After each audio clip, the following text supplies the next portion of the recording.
Bienvenue dans le podcast La parole est d'or. Aujourd'hui, mon coup de cœur s'appelle Iris Rhin. Pour lancer ma chaîne YouTube, j'ai fait appel à elle. Iris est diplômée de Penningen, elle travaille aujourd'hui en freelance et elle cherche son premier poste de directrice artistique.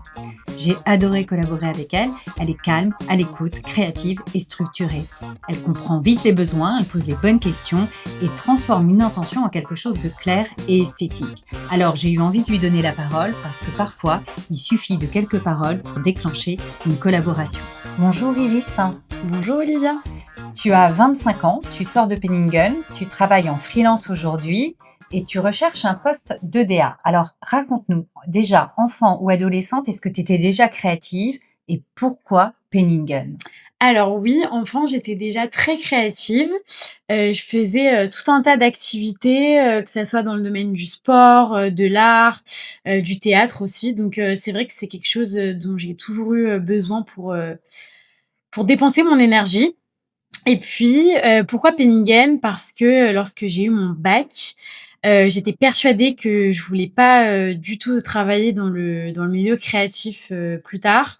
Donc je me suis dirigée, plus vers le milieu marketing et puis, je me suis rapidement rendue compte que c'était absolument pas fait pour moi et que finalement, bah, ce que j'avais rejeté était peut-être, ce qui me correspondait le plus et donc je me suis dit que je voulais travailler dans un milieu créatif et on m'avait parlé plusieurs fois de Penningen et mes parents m'en ont reparlé au bon moment, au bon endroit et ça a tout de suite été une illumination pour moi.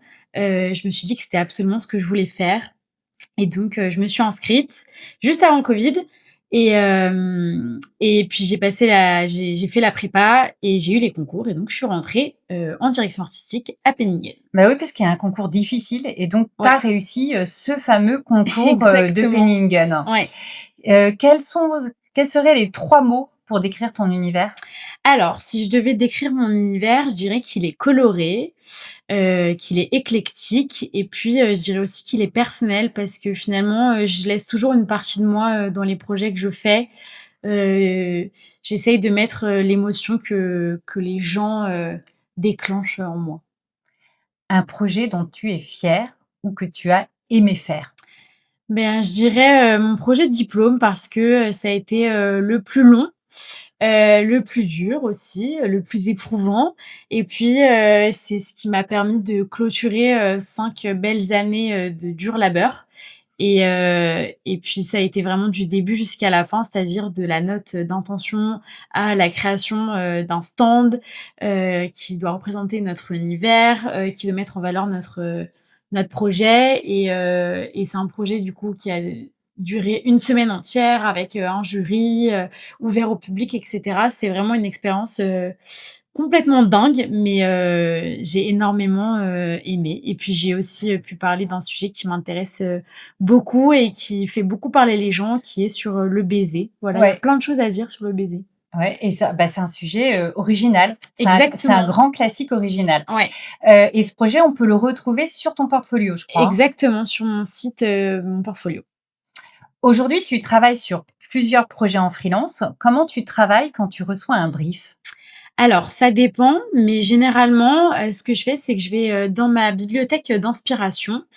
Donc en fait, au fil des années, je me suis constituée un peu une bibliothèque de référence.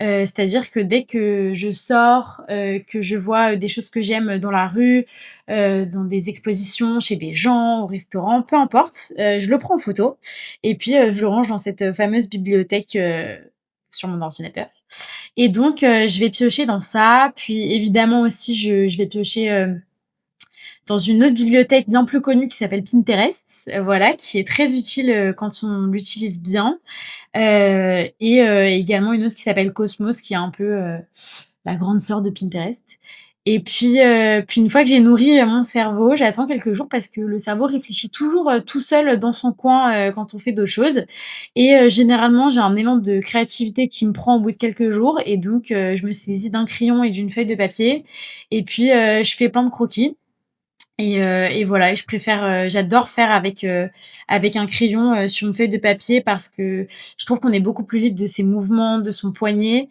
avec une souris d'ordinateur, sur un tout petit écran.